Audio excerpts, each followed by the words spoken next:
Vamos ler o versículo primeiro e depois vamos ler o versículo 8. E depois vamos ler Daniel capítulo 7 e o versículo 25. Lucas 18, 1 diz: Disse-lhe Jesus uma parábola sobre o dever de orar sempre e nunca esmorecer. Versículo 8: Digo-vos que depressa lhes fará justiça. Contudo, quando vier o Filho do Homem, achará porventura fé na terra?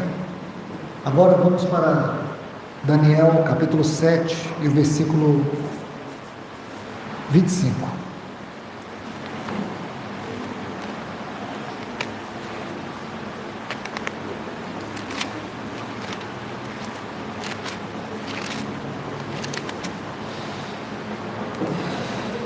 Daniel capítulo 7, versículo 25, diz assim: Proferirá palavras contra o Altíssimo, magoará os santos do Altíssimo,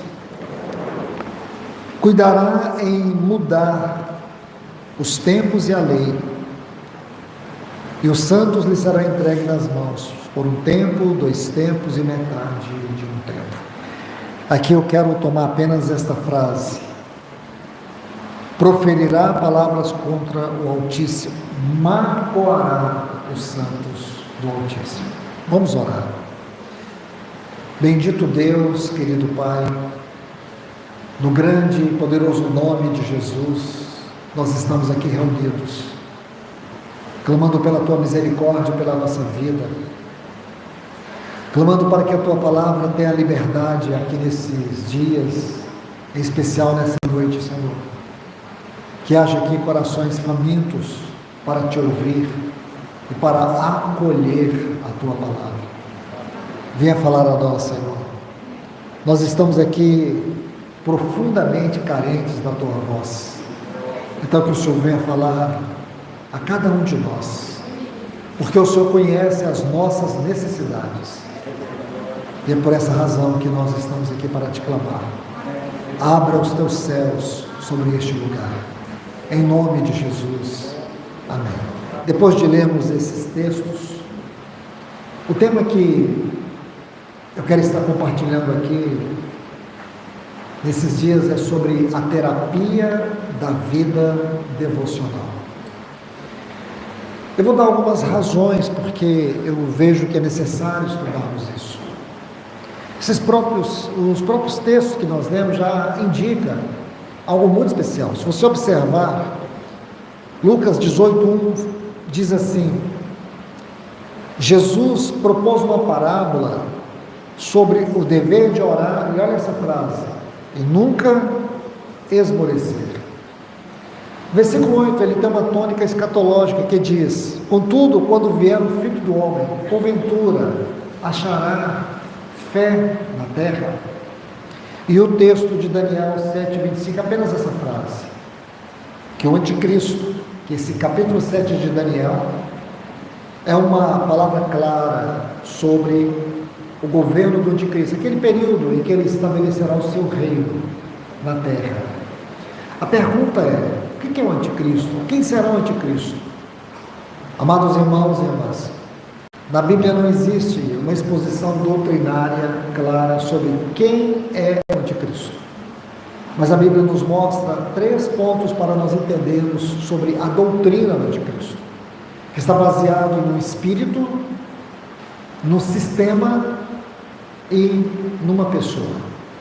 Se ele será um espírito, nós não sabemos, possivelmente será uma coisa na esfera espiritual. Se ele será um sistema que vai controlar, que vai governar, que vai dominar os afetos, o nosso tempo, as nossas prioridades, também não podemos afirmar. E se ele será literalmente uma pessoa que vai exercer um domínio, existe grandes probabilidades que seja isso. Existe grande probabilidade também que as 3 coisas estejam unidas: o espírito, o sistema e a pessoa. Enfim, o meu entendimento é: aquilo que não está claramente exposto de forma doutrinária na Bíblia, nós não devemos nos atrever a fazer afirmações categóricas. Mas o que esse capítulo vai nos mostrar é que esse espírito, esse sistema, ou essa pessoa, nesse tempo final, que antecede a volta do nosso Senhor, vai magoar. A palavra magoar aqui é muito importante, que traz o sentido de desgastar, de oprimir pelo uso. Mas vamos passo a passo aqui. O primeiro ponto que eu quero lhes mostrar está aqui entre os versículos 1 e 8 de Lucas capítulo 18, nos mostra a história de uma viúva. Uma viúva, é isso que você vai ver aqui. Uma mulher frágil, uma mulher vulnerável dentro da sua condição, dentro da cultura. E ela tinha diante de si um juiz iníquo, que é uma figura de uma potestade. Essa viúva, lembre-se, é uma parábola. Então, essa viúva, ela representa os remanescentes que estavam aqui antes da vinda do Senhor, a igreja. E quando eu falo da igreja, eu não falo da igreja institucional, não falo de igreja denominacional, eu falo da igreja do corpo de Cristo, aquela que tem o coração da viúva, aquela que ama o seu Senhor e espera por Ele. E, por outro lado, nós temos aqui um juiz iníquo, que é uma figura de uma potestade. E essa mulher frágil, ela está pleiteando a sua causa, diante da injustiça, diante de um homem iníquo, que está governando ou controlando o sistema corrupto. Porém, essa mulher não desiste. Esta parábola vai dizer que ela persevera, que ela persiste. E esse juiz, ele não tem uma outra alternativa a não ser julgar a causa dela. Então, quando o nosso Senhor vai concluir, ele coloca uma suspeita baseada nessa frase: contudo, quando vier o Filho do Homem, porventura ele achará fé na terra? Para você interpretar essa parábola, é importante você unir o versículo 1 com o versículo 8. Versículo 1, nós encontramos aqui sobre o dever de orar e nunca esmorecer. Eu quero que você observe isso aqui: orar e nunca esmorecer. Nós precisamos estudar isso aqui. Sabe por quê, meus irmãos e irmãs? Nós vivemos um tempo extremamente tenebroso. Eu creio que isso não é novidade para ninguém. Nós vivemos dias perigosos. Eu creio que a nossa geração nunca esteve diante de uma época, em todos os aspectos, sejam eles sociais, sejam eles espirituais, sejam eles político, econômico, moral. Nós nunca vimos um tempo como esse. E o mais curioso é que, quando você estuda os capítulos escatológicos que fazem referência aos últimos dias, você vai ver que também nunca, até hoje, desde a ascensão do nosso Senhor, nunca houve um tempo em que todas as profecias, elas já começam a se movimentarem para o seu cumprimento em um único período da história da humanidade. Esse período é agora. Então, meus irmãos e irmãs, eu digo para vocês, sem sombra de dúvida, nós chegamos na última fase. Não sei se essa última fase vai durar 1 ano, 2, 5, 10, 15 ou 20. O que eu digo para vocês, profeticamente falando, nós chegamos na última fase da obra de Deus na face da terra. E antes que Deus julgue esse mundo, Ele deseja arrebatar os nossos corações, arrebatar os nossos afetos. Mas o que está acontecendo nesse exato momento é que nós estamos diante de uma comunidade cristã, de maneira geral, emocionalmente doente, um povo desanimado, A quantidade de irmãos e irmãs que hoje sofrem de transtornos emocionais. Casamentos estão sendo desfeitos. E muitos divórcios, eles não estão ocorrendo nos tribunais, não estão ocorrendo nos cartórios, eles já existem dentro de casa, onde casais, eles vivem juntos, mas estão emocionalmente separados, divorciados. O afeto acabou, o carinho acabou, a cumplicidade acabou, o companheirismo acabou. E o mais interessante é que muitos deles vivem vidas paralelas, mesmo dentro de casa. Essa é uma constatação segura e real, e com muita tristeza eu digo isso. Então, o que ocorre é que as pessoas estão buscando subterfúgios, ferramentas para poder satisfazer o seu prazer emocional. Essa é uma tragédia dos nossos dias. A quantidade de cristãos que sofrem hoje de transtornos bipolares, cristãos que sofrem hoje de transtornos de ansiedade. Por que nós não temos um avivamento? Por que o assunto avivamento nunca foi prioridade da igreja que diz amar a volta do Senhor esses dias?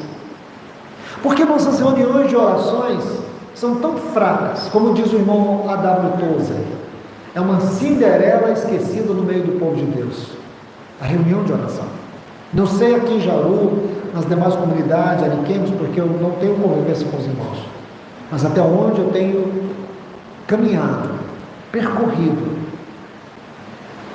o clamor dos irmãos é justamente esse. Nós fracassamos da oração, nós fracassamos no testemunho do Senhor. Há um profundo desânimo no meio do povo, profundo desencorajamento no meio do povo. Conseguimos viver o evangelho superficial, mas não conseguimos viver o evangelho real.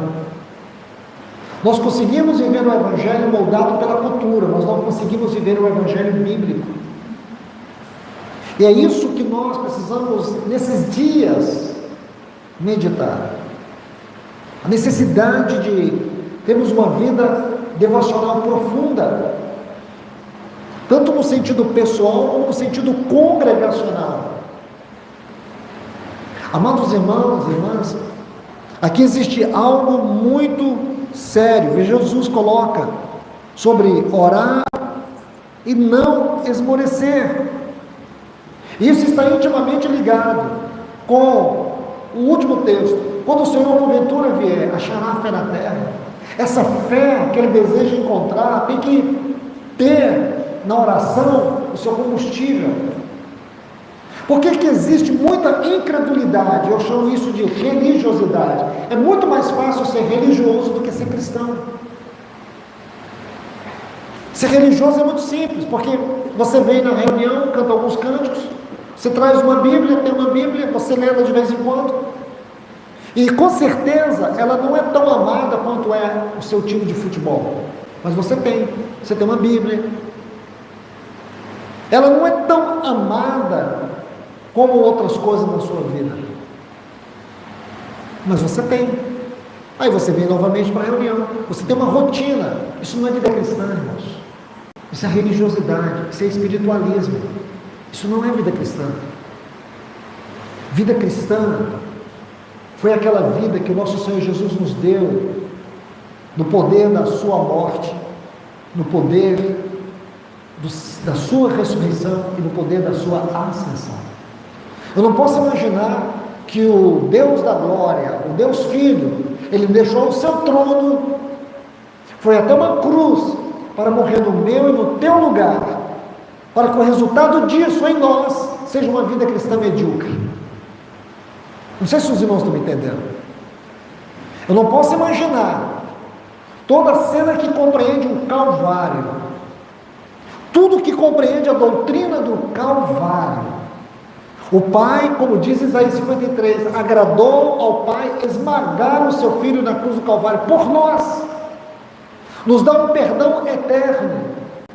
Ele venceu o mundo, venceu a carne, venceu o diabo, ele venceu a morte. Ele nos deu tudo isso no Calvário, no poder da sua morte, no poder da sua ressurreição e no poder da sua ascensão. E não é possível, irmãos e irmãs, que Ele nos deu tudo isso para que nós tivéssemos uma vida cristã religiosa. Se nós queremos viver o Evangelho bíblico, nós precisamos urgentemente ir aos pés do Senhor. Porque o que se vê muito espalhado no meio do povo de Deus são casamentos doentes, são pessoas emocionalmente doentes, desanimadas, frustradas, vivendo à custa de remédios controlados, escravizados por psiquiatras. Irmãos, eu sei que essas doenças, elas existem, assim como existem as doenças neurológicas, as doenças cardíacas, também existem as doenças psicológicas. Mas eu digo para você, esse não é um caminho saudável para a vida de um cristão. Porque quando você lê a biografia dos apóstolos, a biografia dos homens e mulheres de Deus na história, você vai ver que eles eram pessoas esmagadas. Eram homens que viviam uma vida cristã elevada, eram mulheres que viviam a vida cristã num plano mais alto. Você já estudou a história do Martim Rincard? Esse irmão, quando houve aquela peste negra que varreu toda a Europa, chegou um dia que os coveiros não queriam sepultar mais ninguém, porque eles estavam exaustos. Esse irmão, que servia uma pequena comunidade, ele enterrou 50 membros da sua comunidade, inclusive a sua esposa e seus filhos. E depois de tudo isso, sabe o que ele fez? Ele escreveu um hino chamado Maravilhosa Graça, que o irmão Lance Lambert, em um dos seus livros, ele faz uma citação interessante. Ele diz que quando ele leu esse livro, esse cântico, ele pensou assim: ou esse irmão era muito espiritual, ou esse irmão era muito superficial, porque do jeito que ele escreve a graça de Deus, ou ele teve uma profunda experiência com Deus, e na verdade ele não entende o que é experiência com Deus. O irmão Lance Lambert, que já está no Senhor, que vivia em Israel, até que ele conheceu a história desse irmão, aí ele pôde entender o que era a vida cristã profunda. Você vê o John Owen, um dos irmãos puritanos, um servo de Deus tão especial. Você lê os livros dele, você vê que os livros do irmão John Owen têm uma profundidade espiritual, têm uma profundidade de doutrina. O livro dele, A Morte da Morte na Morte de Cristo, é um clássico da literatura cristã, e tantos outros. Mas você sabia que ele teve 11 filhos, e os seus 11 filhos morreram? A sua esposa morreu. Eu poderia falar de tantos outros. Todos nós, irmãos, podemos ser cometidos em algum momento pelo desânimo, pela depressão. Todos, qualquer um, a começar por mim, qualquer um de nós aqui, estamos e somos vulneráveis a isso. Doenças psíquicas, assim como doenças cardíacas, doenças neurológicas e tantas outras, podem vir sobre nós. A questão é que as doenças psíquicas, elas têm uma profunda influência na nossa visão espiritual, na nossa espiritualidade. Quando você não consegue entender o caminho e o poder da graça, da libertação, quando você não compreende o que é viver uma vida cristã elevada, porque as doenças psíquicas, elas limitam a pessoa em todos os sentidos, e mais do que as doenças cardíacas, como tantas outras, as doenças psíquicas, elas atingem a nossa fé. Eu já tive irmãos que já chegaram para mim no estado de depressão e confessar incredulidade. e pessoas que outrora eram pessoas de envergadura na sua comunidade. Isso tem destruído a espiritualidade das pessoas. Por essa razão, eu quero levar vocês a compreender isso. Nós precisamos admitir as nossas vulnerabilidades, as nossas fraquezas. Quero que você note essa palavra esmorecer. O sentido dessa palavra, a tradução dela do original grego, significa estar completamente desanimado.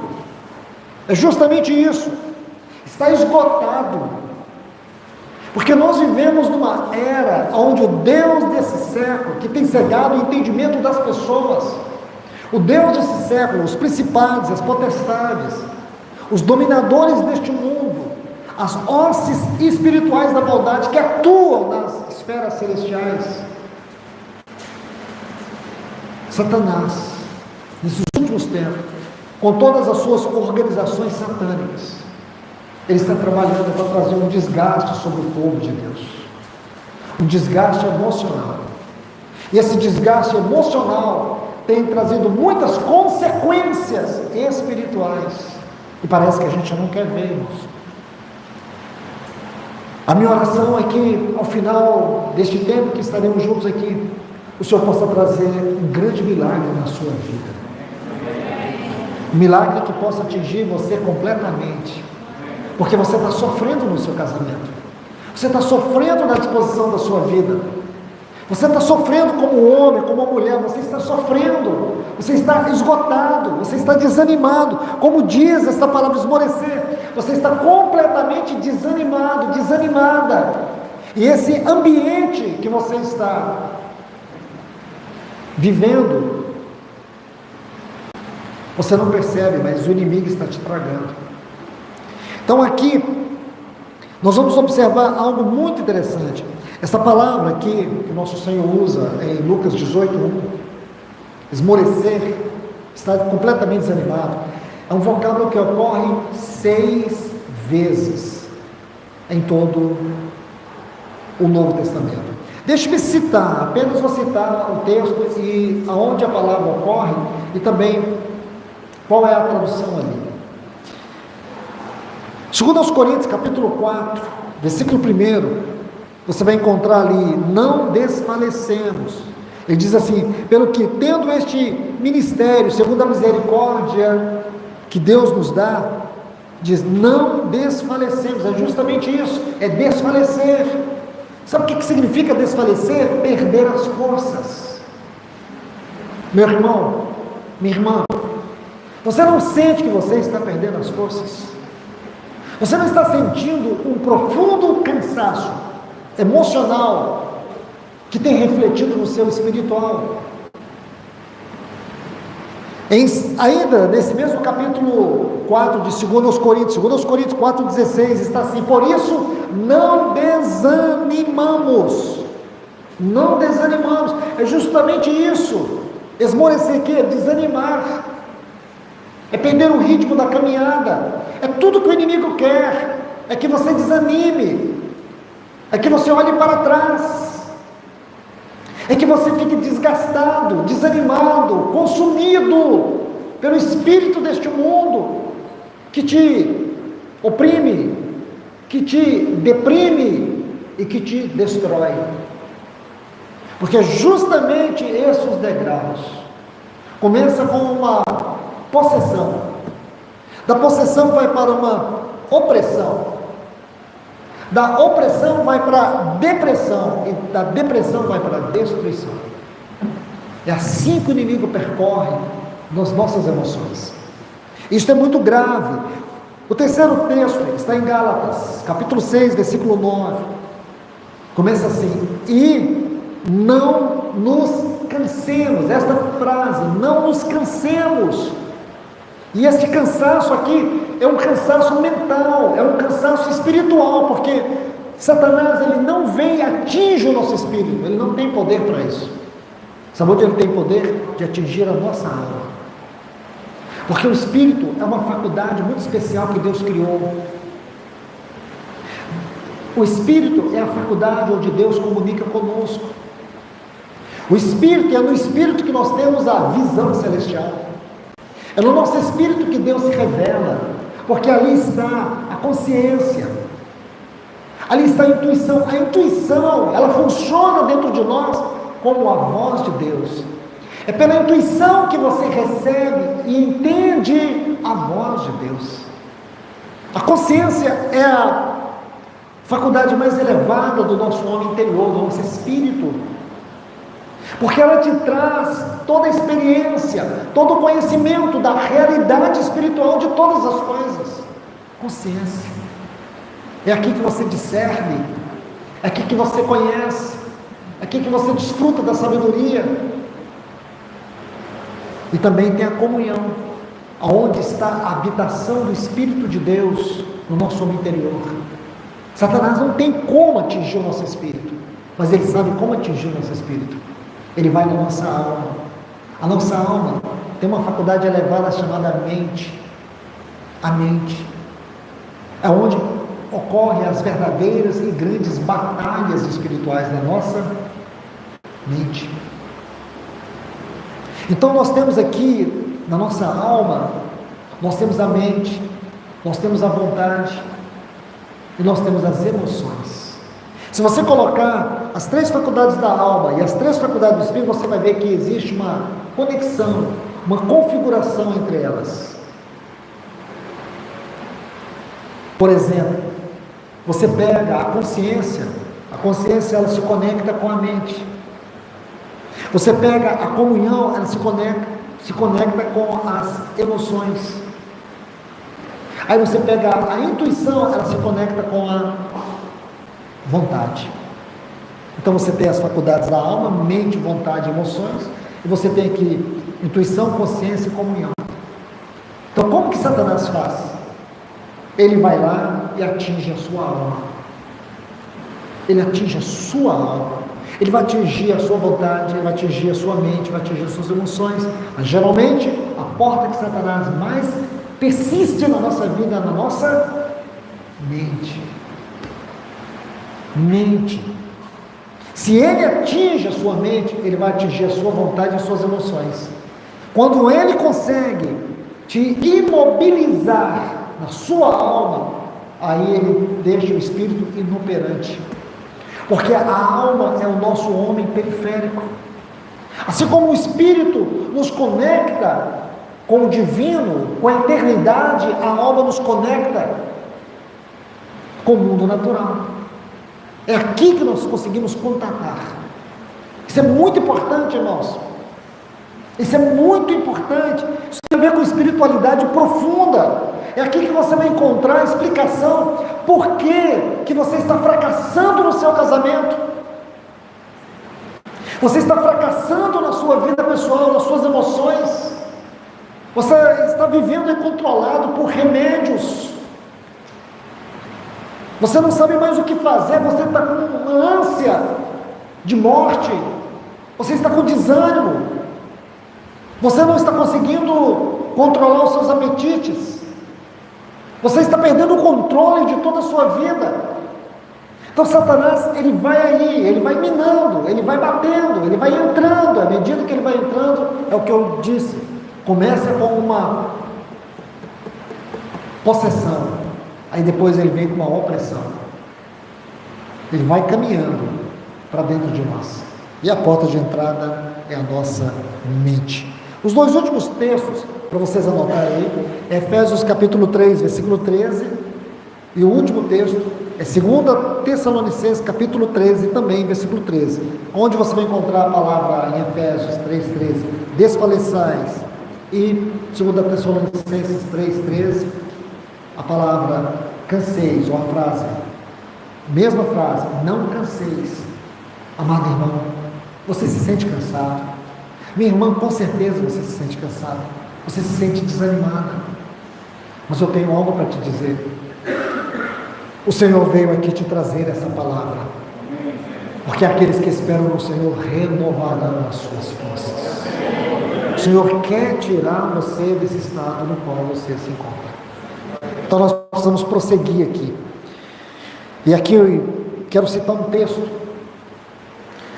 Mateus capítulo 24, por favor. Deixe-me colocar apenas esse texto como uma abertura para que nós avancemos para mais um ponto. Mateus capítulo 24. Versículo 12 diz: e por se multiplicar a iniquidade, o amor se esfriará de quase todos. O 13 diz assim: aquele, porém, que perseverar até o fim, este será salvo. Aquele que não esmorecer. Vamos observar algo aqui nesse texto. Ele diz: por se multiplicar a iniquidade. A palavra iniquidade aqui, irmãos, não fala de pecados. A palavra pecados na Bíblia é outra, é hamartia. A palavra aqui é anomos, é quebra de princípio. Quebra de princípio. É quando as pessoas quebram os princípios.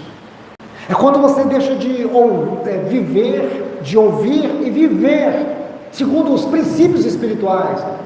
Uma maneira simples de entender é quando você deixa de viver de acordo com o padrão celestial. Deixa eu colocar algo para vocês, amados irmãos. O nosso padrão é celestial, o nosso padrão não é o mundo. O nosso padrão não é o pragmatismo do mundo. O que dá certo é o que nós temos que fazer. Escute, não é que você vai fazer coisa errada, é que isso pode ser perigoso, porque nós podemos ser levados pelos movimentos do mundo, da maioria. Você tem que entender que o seu padrão é celestial. O nosso padrão é celestial, o nosso padrão não é mundano. Então, por favor, observe algo especial aqui. Ele diz: por se multiplicar a iniquidade, por quebrar princípios, porque os homens, porque os cristãos estão deixando de viver um padrão celestial, não estão vivendo de acordo com a justiça de Deus, o amor. A palavra amor aqui nesse texto é a palavra ágape. Essa palavra aqui é a palavra que define Deus. Deus é amor. Então esse texto não é tão simples como você pensa. O que está esfriando é esse amor de Deus, essa habitação de Deus. Escute, Romanos capítulo 5, se você ver o versículo 5, vai dizer que o amor de Deus, ele nos foi dado, ele foi derramado mediante o Espírito que nos foi outorgado. Porque o Espírito Santo é o Espírito da comunhão da Trindade. O Espírito da comunhão da Trindade, o que ele vem fazer? Ele vem nos habitar. E quando ele vem nos habitar, ele vem nos levar a um relacionamento com Deus. É sobre isso que o texto está falando. O que está esfriando é o nosso relacionamento com Deus. É o nosso relacionamento com o amor de Deus. Não o meu amor, não o meu amor natural, não o meu amor religioso, é o meu amor relacional. Deus é estritamente relacional. É isso que está falando o texto, é isso que está esfriando. Eu estou deixando morrer dentro de mim aquilo que é tão santo que o Espírito Santo trouxe na habitação do meu ser, o amor de Deus. Compreender o amor de Deus, o amor que nos constrange, o amor que nos atrai, o amor que nos liberta de todos os medos, o amor de Deus, que é o próprio Deus, está esfriando dentro de mim, esse amor relacional. Mas aí ele vai colocar uma palavra: se esfriará, esfriará. Sabe o que significa essa palavra, a tradução dela do texto original? Perder o entusiasmo. Perder o entusiasmo. É a mesma coisa que nós vimos lá em Lucas 18 primeiro, esmorecer, perder o entusiasmo. Amado irmão, responde aí para você. Diante de Deus, debaixo desta palavra, você sente o quanto você tem perdido o entusiasmo na sua caminhada cristã? Você consegue perceber a sua frieza interior? Perceber que existem muitas coisas que têm ganhado mais o seu coração do que o próprio Deus? Você percebe aonde você tem concentrado os seus afetos? Irmãos, é sério.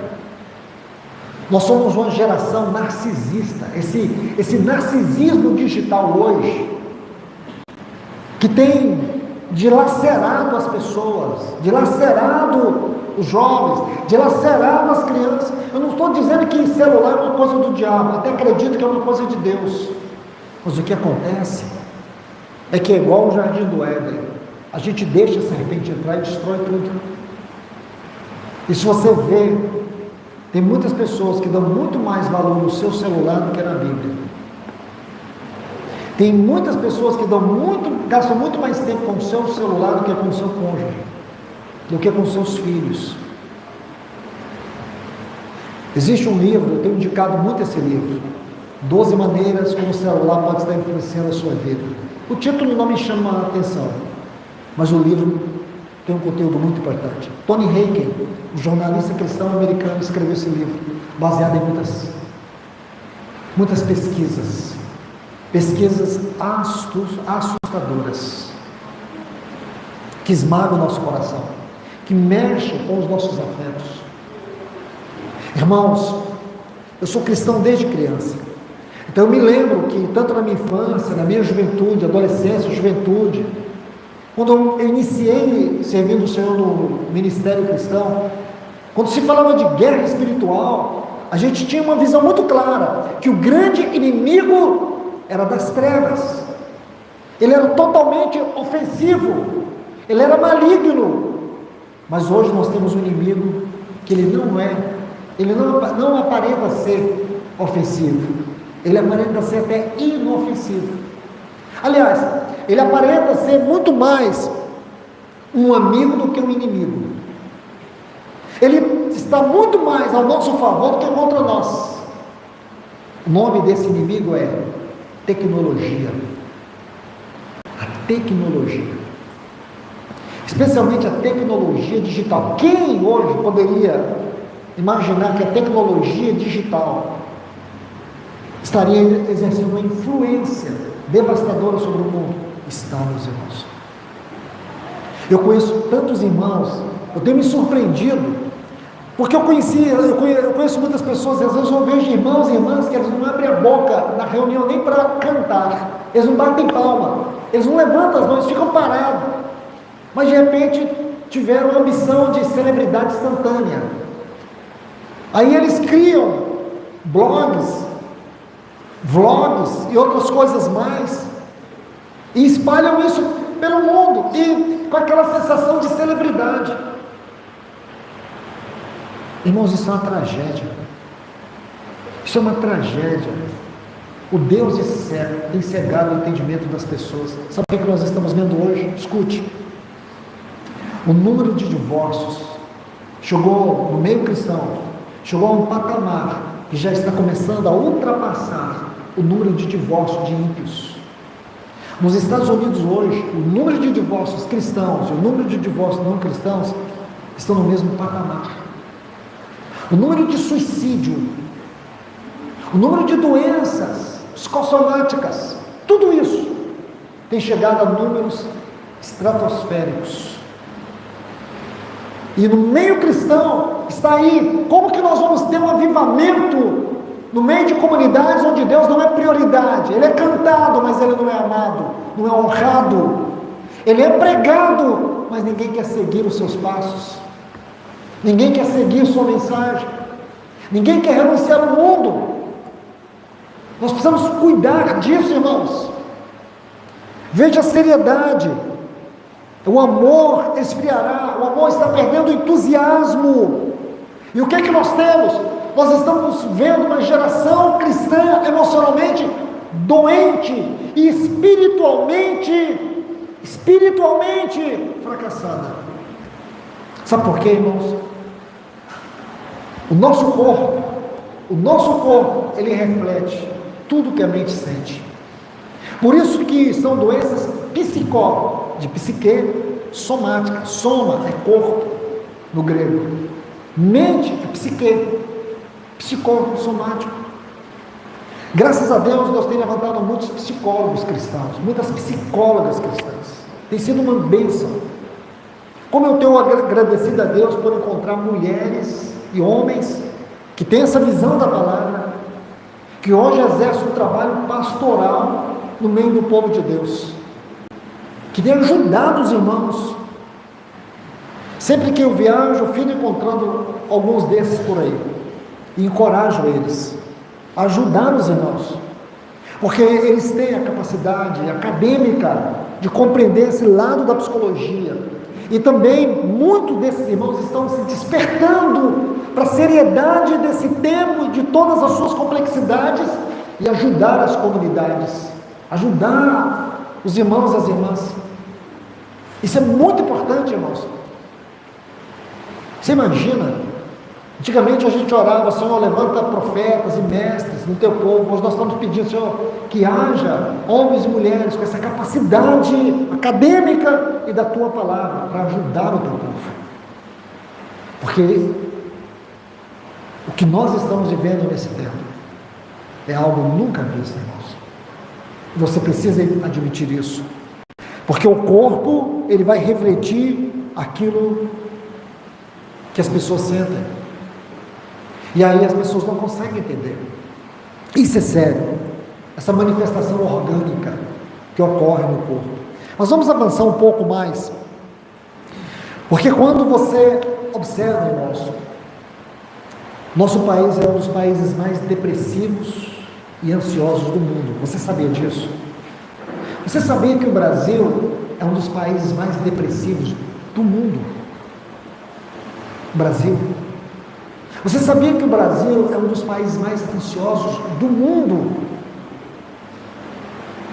Segundo a OMS, hoje são em torno de mais de 350 milhões de pessoas escravizadas pela depressão no mundo. Você pode imaginar que no Brasil, a cada 10 pessoas, uma está sofrendo de transtorno emocional? E quantos estão no meio do povo de Deus? Olha, eu vou te dar aqui pelo menos 8 razões para você estar atento em relação à sua vida. 8 razões, ou 8 sintomas, que possivelmente você esteja entrando num estado aí de possessão, num estado aí onde o inimigo pode estar apropriando da sua mente, onde ele está te conduzindo para um vale de depressão, onde ele está te atraindo. Como eu disse e repito, irmãos, antigamente as pessoas tinham muita dificuldade de assumir essas condições, porque se associavam as doenças psicossomáticas com possessões malignas. Não tem nada a ver, não tem nada a ver. A questão é que pessoas com debilidades, ou pessoas que estão sofrendo de problemas psicossomáticos, elas são vulneráveis às artimanhas malignas, por causa da confusão mental, da vulnerabilidade mental. Esse é um detalhe muito importante, mas uma coisa não tem nada a ver com a outra. Então as pessoas cristãs têm muita dificuldade de assumir isso. E irmãos, eu falo para vocês, conheço homens de grande envergadura espiritual, que luta contra a depressão. Você já ouviu falar do livro A Depressão de Spurgeon? Muito importante, irmão. Aos 24 anos ele começou a experimentar depressão na sua vida. Ele lutou contra ela até o final. Ele morreu com 58 anos. E os especialistas que estudaram a vida de Spurgeon creem que o que levou à morte, em especial, foi a sua vulnerabilidade emocional, que foi enfraquecendo, porque os últimos anos da vida dele, ele enfrentou muitas traições do ministério, muito abandono, muito desprezo. A sua congregação o excluiu. O irmão dele, que era o grande companheiro dele, o traiu. E ele entrou num estado profundo de depressão, uma depressão que ele lutava desde os 24 anos. Então é sério, irmãos. Mas eu quero passar rapidamente aqui, porque os psiquiatras, eles alertam sobre esses 8 sintomas causados pela depressão. Primeiro, o desinteresse que as pessoas têm por coisas que outrora lhes traziam prazer, alegria, satisfação, e de repente você perdeu o interesse. De repente, essas coisas ficaram como que acinzentadas diante dos seus olhos. Segundo, problemas relacionados ao sono.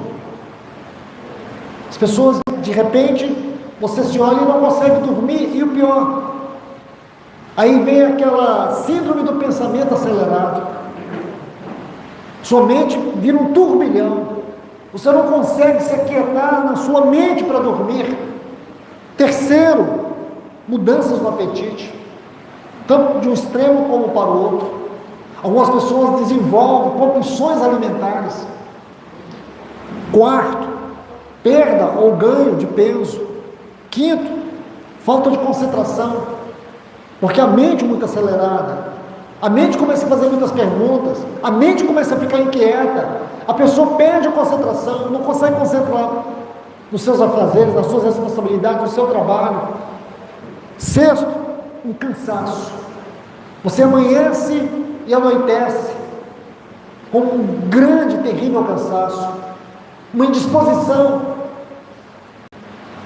uma falta de desejo de fazer coisas que te davam prazer, ou mesmo aquilo que você assume por responsabilidade. Esse cansaço vai te minimizando, como que te esmagando. Aqui, o sétimo, pensamentos recorrentes de suicídio. E por último, alteração do humor. Depois, no transcorrer da palavra, a gente vai tocar ainda nesses pontos.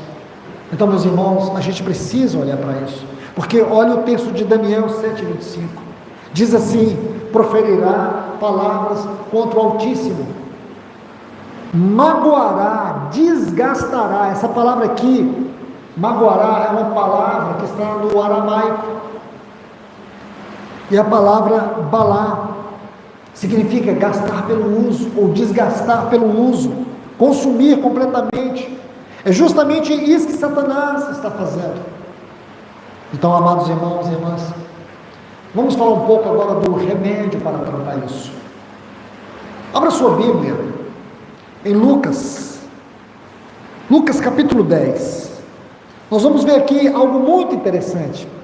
Lucas capítulo 10, a partir do versículo 38. Nós vamos ver algo que o Senhor tem para nos dizer aqui. Lucas capítulo 10, versículo 38. Vamos ler e vamos entendendo passo a passo. Aqui o Senhor chega a Betânia. Eu creio que todos nós sabemos que Betânia era um lugar singular para o Senhor. Betânia, ela forma um paradoxo com Jerusalém, porque o que o Senhor não tinha em Jerusalém, Ele encontrou em Betânia. Ele encontrou ali um coração amigo, um coração que o servia e um coração que o amava, na figura daqueles três personagens: Lázaro, Marta e Maria. Agora vamos ler os textos, observe bem. Lucas capítulo 10, a partir do versículo 38. Indo eles de caminho, entrou Jesus num povoado, que era Betânia, e certa mulher chamada Marta hospedou-o na sua casa. Tinha ela uma irmã chamada Maria, e esta quedava-se assentada aos pés do Senhor, ao ouvir-lhe os ensinamentos. Versículo 40. Marta agitava-se de um lado para o outro. Essa palavra aqui, agitava-se, é um termo muito importante. É o termo grego perispal, que significa distrair-se, entrar num estado de estresse mental. Então, o que aconteceu aqui nessa casa? Marta, ela estava tomada por um estado de estresse mental, e observe isso. Marta, ela estava de um lado para o outro, emocionalmente estressada, ocupava-se em muitos serviços, porque não tinha foco, ela perdeu o foco, ela estava estressada, ela não viu o que estava acontecendo na sua casa, ela não foi capaz de discernir que o Deus Todo-Poderoso, o Filho Eterno, aquele que criou todas as coisas, sem Ele nada do que foi feito se fez, o Verbo da vida, estava na sua casa. Aquele que é o alimento, que é o pão, aquele que é a paz. O que eu poderia dizer mais, irmão? Nós viemos varar a noite só para falar dos adjetivos que compõem a grandeza eterna do nosso Senhor. Estava ali. Estava ali. Aquele que não só criou o universo, mas que sustenta o universo com a palavra do seu poder, estava ali. Aquele que sem ele, nada do que foi feito se fez, estava ali. O que Marta fez? O estresse, o desgaste emocional, roubou o seu foco, roubou o seu discernimento, roubou a percepção, porque pessoas que estão emocionalmente doentes, elas perdem a percepção da realidade, da verdade, do bom senso, da alegria, do prazer, elas se perdem, tudo fica cinzentado. Veja como ela trata o Senhor, observe, diz que ela se aproximou de Jesus, e ela disse: Senhor, escute bem, não te importas, se você tiver condições de olhar essa frase no texto original, ou numa versão que mais se aproxima do texto, é como se ela estivesse culpando o Senhor. O Senhor não dá importância, o Senhor não se preocupa, ela transferiu o problema dela para o Senhor, porque toda pessoa emocionalmente vulnerável, toda pessoa que está escravizada por uma forma de estresse mental, ela nunca olha o problema dela, ela sempre julga o outro. E o mais, ela sempre se esconde de trás das outras pessoas. O problema dela ela não consegue ver, mas ela consegue ver o problema do outro. Sabe o que é isso? É mente intoxicada. Então a pessoa desenvolve o senso da crítica, de culpar os outros, mas ela não consegue ver a culpa nela. Isso no casamento, irmãos, é uma tragédia. É uma tragédia, porque muitas vezes um dos cônjuges está destruindo o casamento, mas ele acha que é o outro que está destruindo o casamento, porque ela perde o senso de olhar para si mesmo, com um bom senso de olhar para si mesmo. Veja o que Marta faz, ela comete algo muito grave, ela imputa sobre o Senhor uma culpa que era dela. Ela está dizendo que o Senhor não se importa, o Senhor não vê, o Senhor não se preocupa com o que está acontecendo aqui nessa casa. E ela não entendia que o problema da casa era ela, não era sua irmã. O problema todo ali não era Jesus. Não é porque o Senhor entrou na casa dela e trouxe um profundo desarranjo familiar, pelo contrário, ele entrou ali para ser vida, para ser o que ele sempre foi eternamente. Você entende? Você vê o coração de Marta aqui, irmãos, irmãs, será que muitos de nós aqui não estamos com esse coração? Será que muitos de nós não temos entulhado o nosso casamento com acusações? Será que muitos de nós não estamos exercendo um falso juízo sobre o outro? Será que aqui nessa assembleia não existem muitas pessoas que estão se escondendo, culpando o outro? A tensão fica lá em cima, tudo é julgado numa tensão alta. Sabe o que é isso? Marta estava armada. Sabe por quê? Porque este é um forte sintoma de pessoas emocionalmente doentes. Olha, observe bem, não te importas, não dá importância, não se preocupa, como se o Senhor Jesus, ele não estivesse se importando com o trabalho dela. Na verdade, Marta queria chamar a atenção do Senhor. Maria conseguiu ganhar o coração do Senhor. Sabe qual que é o grande problema? É que Marta sentiu que Jesus não estava colocando o olhar nela. Sabe por quê? Porque pessoas emocionalmente doentes, elas gostam de ser o centro. As pessoas, elas vivem querendo ser o centro de tudo. Essa egolatria. É interessante que pessoas que estão depressivas, elas arrastam tudo que está em volta para dentro de um buraco. Ela consegue adoecer tudo que está à sua volta, a esposa, o esposo, os filhos, tudo, mas ela não consegue ver o seu problema.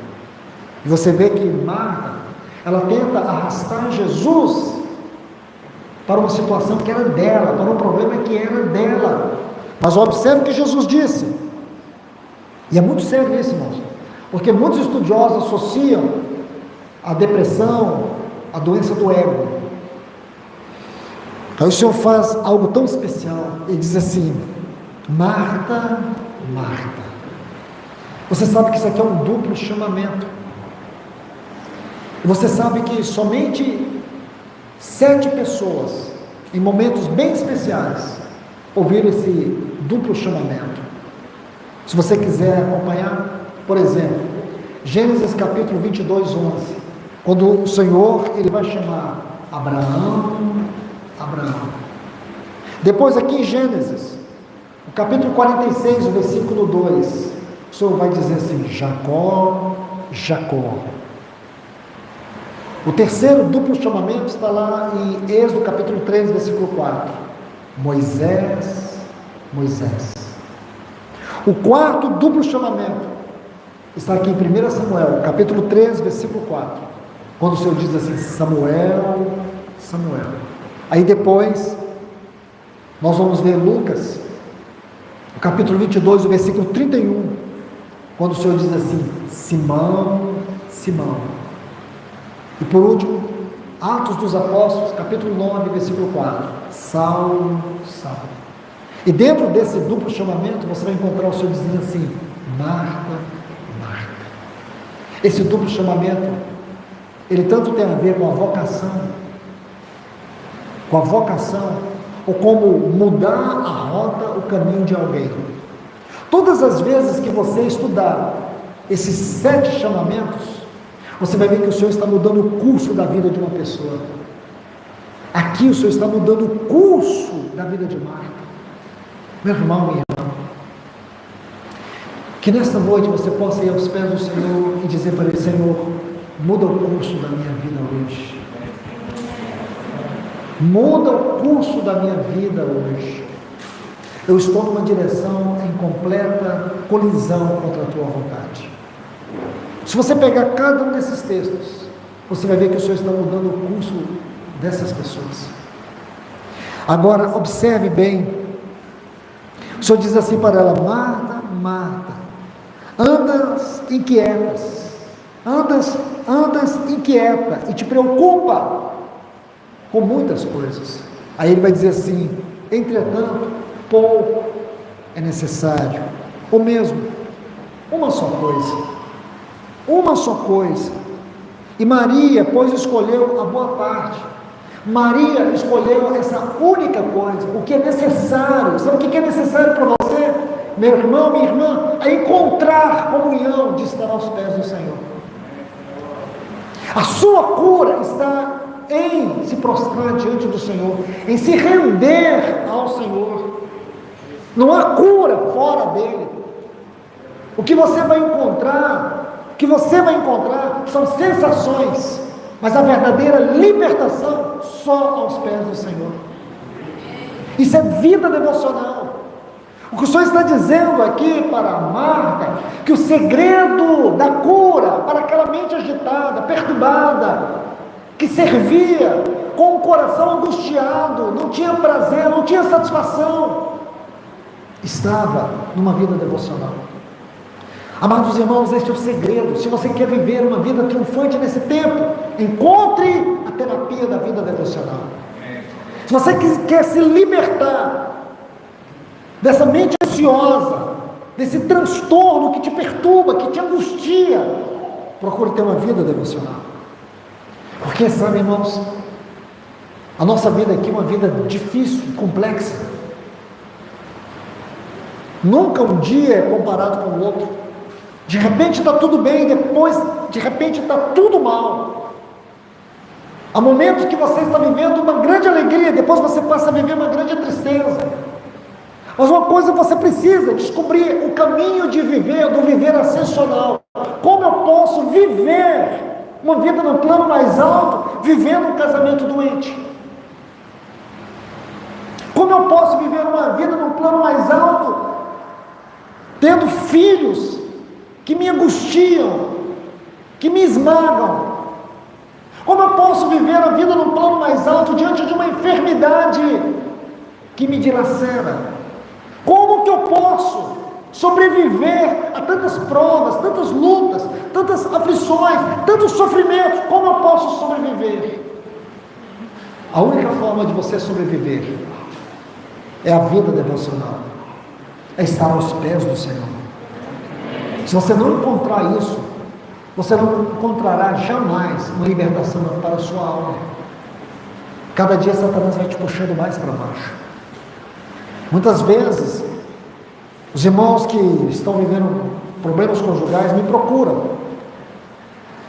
Então eles me procuram e assim, eu não tenho muitos artifícios, eu tenho apenas um caminho. Às vezes eu digo, meu irmão, seu casamento não vai mudar, sua esposa não vai mudar. E às vezes eu digo para a esposa, seu marido não vai mudar. Agora você precisa mudar. Encontre sua satisfação no Senhor, para você ajudá-lo, para você ajudá-la. Não é o divórcio que vai te fazer feliz. Não é você se separar que vai te fazer feliz. Muitos irmãos, e ultimamente tem acontecido muito isso, e outros, talvez aqui tenha pessoas que experimentam isso, experimentou o abandono de um cônjuge. Quantos têm experimentado isso? É uma dor muito grande que é pior do que a morte. E o Senhor vem inundar o coração desse irmão de graça, que o Senhor o ajude, ou essa irmã, que o Senhor ajude. Mas enquanto há possibilidade, eu digo para os irmãos, encontre o caminho da graça, para você viver o seu casamento com todas as complexidades e dificuldades.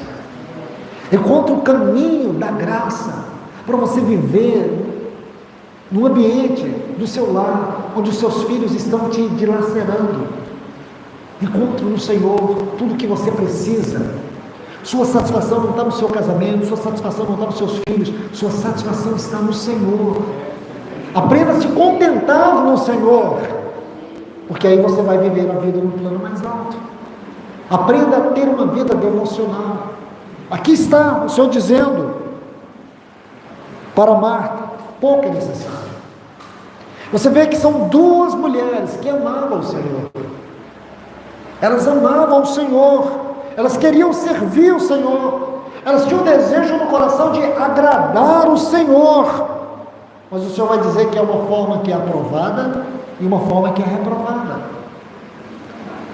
Meus irmãos, aqui o Senhor vai dizer algo que não deve fazer parte da nossa vida cristã. Sabe o que? Mente estressada, uma mente tóxica, uma pessoa que ela não percebe, mas a filosofia de vida dela é, quanto pior, melhor. Isso não é vida cristã. Você nunca vai encontrar satisfação no Senhor enquanto você ficar pensando assim. Sabe pessoas tóxicas? Elas ficam o tempo todo vendo aqueles jornais que falam de morte, falam de tragédia. Quando eu vou para o local de reunião, eu e minha esposa, a gente leva uma irmã. Na época da Covid, essa irmã dava notícia de todo mundo que morreu. E todo mundo que ela achava que ia morrer também. Ela tinha, e eu falava para ela, irmã, não é assim, para com isso. Só que a situação dela é muito grave. Eu levo ela todo domingo de manhã. Aí eu oro, aí eu vou calado até o local de reunião. Porque especialmente o dia que eu vou compartilhar a palavra, às vezes eu me estresso. Eu falei, irmã, pelo amor de Deus, até agora só falou de 3 mortes, 5 divórcios e pessoas que estavam correndo da morte. Só fala disso, irmã. Você não tem palavra de vida? Ela silencia. Mas é incrível, ela tem 80 e tantos anos. No outro domingo, novamente. Então minha esposa ia fazer uma cirurgia. Aí ela perguntou assim, você vai fazer a cirurgia amanhã? Aí minha esposa disse, sim. Nossa, você acredita? Minha vizinha foi operada do joelho e voltou no caixão. É um nível, só para vocês entenderem. Não tem negociação com ela. Aí minha esposa virou para ela e disse, irmã, se eu morrer, o Luiz sabe, eu não quero que ninguém ore por mim. Eu não quero que ninguém ore por mim, porque se o Senhor tiver de me levar, eu tenho prazer de ir. Aí ela ficou em paz. Mas sabe o que é isso, irmãos? Mente tóxica, a mente de Marta. Mente tóxica. Fica o dia todo vendo mal. Você fala de uma pessoa, sabe fulano? Nossa, mas está horrível. Sempre ela tem uma crítica ácida. Sabe o que é isso? Acidez, mente tóxica. É a mente de Marta. Sabe o que o Senhor está dizendo, irmãos? Pessoas assim nunca encontram satisfação nele. Pessoas assim não podem servir. Essas pessoas precisam de libertação na sua mente. Porque, meu irmão, minha irmã, você adoece o seu casamento. Você intoxica as pessoas ao seu redor. Isso não é vida cristã. Que o Senhor nos ajude. Que o Senhor te ajude. Que o Senhor traga libertação. Que o Senhor traga restauração na sua vida. Porque possivelmente você tem adoecido o seu casamento. Possivelmente você está desanimado, está desanimando outros. E não é hora para isso. É hora de nós levantarmos a nossa cabeça. É hora de nós nos posicionarmos com integridade espiritual. É hora de nós andarmos no modo digno do Evangelho de Cristo Jesus. Esta é uma hora muito importante para nós. É uma hora de nós começarmos a deixar todo o peso do pecado que tenazmente nos assedia e correr com perseverança a carreira que nos está proposta. Digo para vocês, cristãos mentalmente fragilizados, adoecidos, tóxicos, ácidos, não suportarão viver a vida cristã nesses últimos tempos. Vou dizer isso para vocês mais uma vez. Cristãos tóxicos, cristãos que têm deixado o inimigo tripudiar com a sua mente, os seus pensamentos, os seus afetos, cristãos que vivem tendo sua vida controlada pelos anseios do mundo, cristãos que hoje estão escravizados por esse narcisismo digital, que não tem privacidade. Imagine, irmãs, casais vão na praia, tira todas as fotos possíveis, colocam no Instagram e os jovens da comunidade estão vendo tudo isso. Isso não é certo, irmãos. Nós não podemos chegar nesse nível. Lembra, Cantares 4:12, nossa vida tem que ser um jardim fechado. Cuidado, irmãos, nosso padrão não é do mundo, nosso padrão é celestial. Cristãos que estão hoje vivendo esse desgaste emocional e não percebem a necessidade da cura, a necessidade da restauração, esses cristãos não vão subsistir nesses últimos tempos. Por isso é urgente que você permita o Senhor falar no teu coração, que Ele possa ganhar a tua vontade, ganhar os teus afetos, ganhar as tuas emoções, que o Senhor possa fazer uma obra profunda dentro de você, que Ele possa te libertar nesses dias. Porque eu te falo, do contrário, meu amado irmão, minha amada irmã, se você ignorar esta palavra, você não vai subsistir. Mas que o Senhor ganhe o nosso coração, que a sua palavra penetre de uma forma poderosa para dentro de nós. Que Deus nos abençoe.